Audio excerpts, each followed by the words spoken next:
नमस्कार दोस्तों, आपका फिर से स्वागत है एक और महात्मा बुद्ध की इंस्पिरेशन वीडियो में।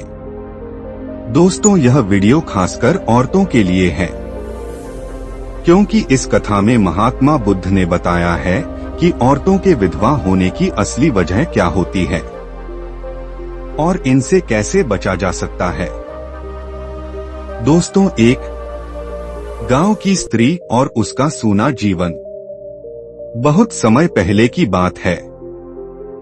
उत्तर कौशल जनपद में एक गांव था, नंदीग्राम। गांव बड़ा नहीं था, लेकिन बहुत ही शुद्ध था।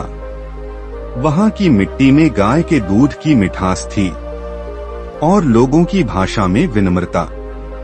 खेतों में सुबह की ओस गिरती थी और दूर पहाड़ियों से चिड़ियों की मधुर ध्वनि आती थी। लेकिन उसी गांव के एक कोने में एक टूटा फूटा सा घर था, जिसमें रहती थी सुवर्णा। मित्रों, सुवर्णा की उम्र लगभग 36 वर्ष की थी। चेहरे पर तेज कम, लेकिन आंखों में शोक और चुप्पी का पहरा था। माथे पर सिंदूर का नामो निशान नहीं था, गले में कोई मंगलसूत्र नहीं और तन पर सिर्फ फीका साड़ी का कपड़ा। उसका पूरा जीवन जैसे किसी भारी छाया में दबा हुआ था। लोग उसे विधवा कहते थे, लेकिन उसे विधवा सुनना अच्छा नहीं लगता था। हर सुबह जब गांव की स्त्रियां कुएं से पानी भरने जाती, सुवर्णा घर के अंदर ही बैठी रहती, हाथ में तुलसी की माला और आंखें अपने पति की धुंधली तस्वीर पर टिकी होती। सुवर्णा के पति का नाम था सत्यनारायण।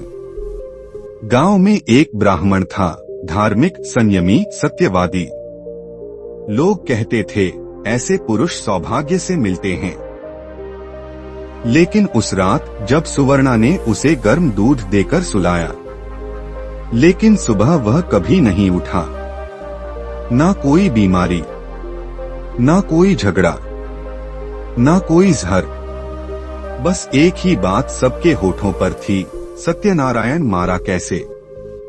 यह स्त्री अपवित्र है, कोई पाप किया है इसने, तभी इतना पुण्यात्मा पुरुष इस तरह चला गया। सुवर्णा के लिए यह वाक्य मौत से भी कठिन थे।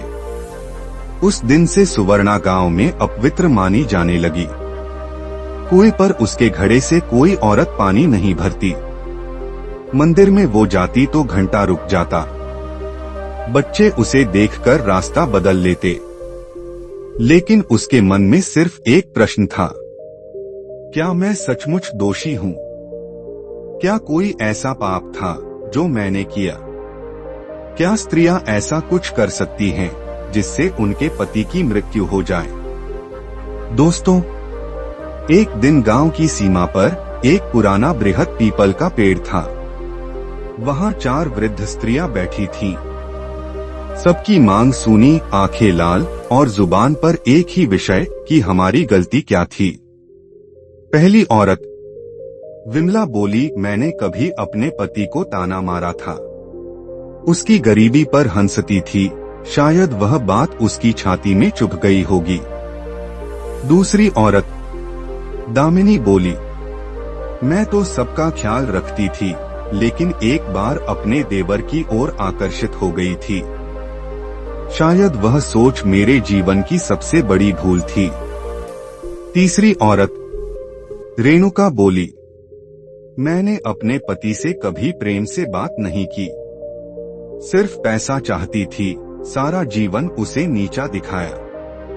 चौथी औरत संध्या बोली, मैंने उसे घर बांधने के लिए तंत्र मंत्र करवाया था, लेकिन फिर वह खुद ही उस घर में घुटने लगा। इन सब की बातें सुनकर सुवर्णा समझ गई कि शायद हर स्त्री में अनजाने पाप छिपे रहते हैं, जिनके फल एक दिन आ ही जाते हैं। दोस्तों, कुछ समय के पश्चात उसी समय आसपास के गांवों में यह समाचार फैला, भगवान बुद्ध श्रावस्ती से चलकर पास के वन में विश्राम कर रहे हैं। सुवर्णा ने मन ही मन ठान लिया, अब उत्तर वहीं से मिलेगा। वह चारों विधवा स्त्रियों को साथ लेकर वन की ओर निकल पड़ी। चरणों में भिक्षा का अन्न लिया, रास्ते में गांव-गांव रुकी। सप्ताह भर की यात्रा के बाद वे एक विशाल वट वृक्ष के नीचे पहुंची, जहां भगवान बुद्ध शांत मुद्रा में ध्यानरत थे। दोस्तों, सुवर्णा और चारों स्त्रियां भगवान बुद्ध के समीप पहुंची। बुद्ध ध्यानावस्था में थे। चारों स्त्रियां उनके चरणों में बैठ गईं। सुवर्णा के हाथ कांप रहे थे। कुछ देर में भगवान बुद्ध ने आंखें खोली। उनकी दृष्टि में करुणा थी, मौन था और शांति थी। सुवर्णा ने कांपती हुई आवाज में कहा, हे तथागत, मैं जानना चाहती हूँ, क्या स्त्री के किसी पाप के कारण उसका पति मर सकता है?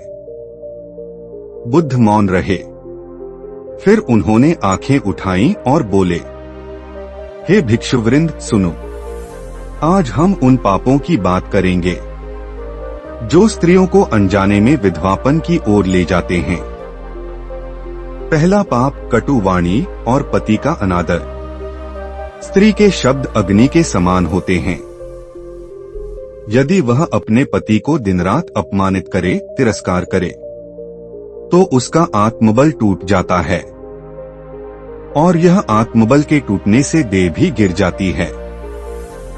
तुम चारों इस कथा को ध्यान से सुनो। नीरा नाम की एक स्त्री थी जो अपने पति को निकम्मा और नालायक कहती थी। पति दिन भर काम कर थका हुआ घर आता, लेकिन स्नेह नहीं मिलता। एक दिन उसने चुपचाप कुएं में छलांग लगा दी। लोगों ने पूछा, उसने आत्महत्या क्यों की? उत्तर मिला, क्योंकि उसे अपने घर में प्रेम नहीं, अपमान ही मिलता था। दूसरा पाप, पराये पुरुषों की ओर आकर्षण और कामदृष्टि। स्त्री का हृदय जब पति के अतिरिक्त किसी और की ओर आकर्षित हो जाए, तब उसका पति अपवित्रता का बोझ लेकर जीवित नहीं रह पाता। सुनो एक कथा। विभा नाम की स्त्री अपने देवर की ओर आकर्षित हो गई थी। पति जानता था पर कुछ कहता नहीं था। वह चुपचाप जलता रहा।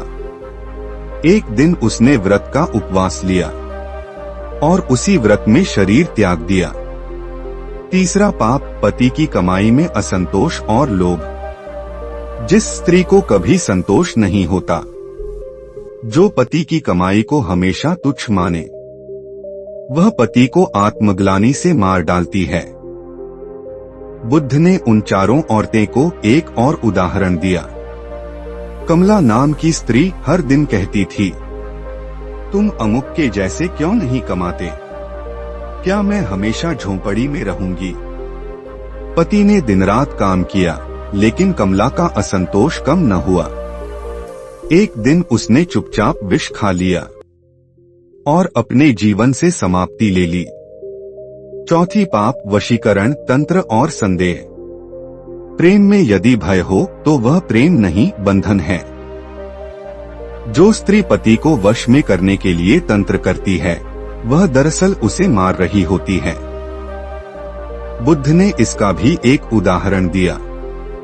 रति नाम की स्त्री एक साधु के कहने पर पति के नीचे रोज धागा रखती थी। पति को अचानक बेचैनी, अनिद्रा और भ्रम होने लगा। आखिर एक दिन वह घर से भाग गया और कभी लौटकर नहीं आया। पांचवा पाप, मौन, छिपाव और भावनात्मक दूरी। पति पत्नी का संबंध एक पुल है। अगर उसमें संवाद न हो, भावनाएं न हो, तो वह पुल टूट जाता है। बुद्ध ने इसका भी एक उदाहरण दिया। सरोजा नाम की स्त्री अपने पति से कभी कुछ नहीं कहती थी। न अपने दुख, न प्रेम, न भय, कुछ भी नहीं। पति एक दिन बोला, मैं अपने ही घर में अजनबी हो गया हूँ। वह घर छोड़कर वन चला गया और वहीं देह त्याग दी।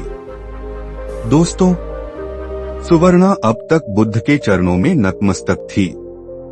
उसके आंसू झरझर बह रहे थे। हे प्रभु, मैं दोषी हूँ।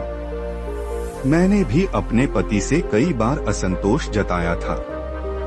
मन ही मन पर पुरुषों की प्रशंसा की थी। मैं प्रेम नहीं दे सकी। बुद्ध बोले, जब कोई अपने पापों को जान ले और उनका प्रायश्चित करने को तत्पर हो तो उसका पाप जल जाता है। जलता है वो अज्ञान जो मृत्यु का कारण बनता है। सुवर्णा गांव लौटकर बैठी नहीं। उसने अपने घर के एक कोने में छोटी धर्मशाला बनाई। वह रोज स्त्रियों को बुलाकर बुद्ध की सीख सुनाती। पति से प्रेम और सम्मान कैसे किया जाए, अपने मन को कैसे संयमित रखा जाए, कैसे गृहस्थ जीवन को धर्म से जोड़ा जाए। कुछ वर्षों में कुटिलपुर गांव से विधवा शब्द मिट गया।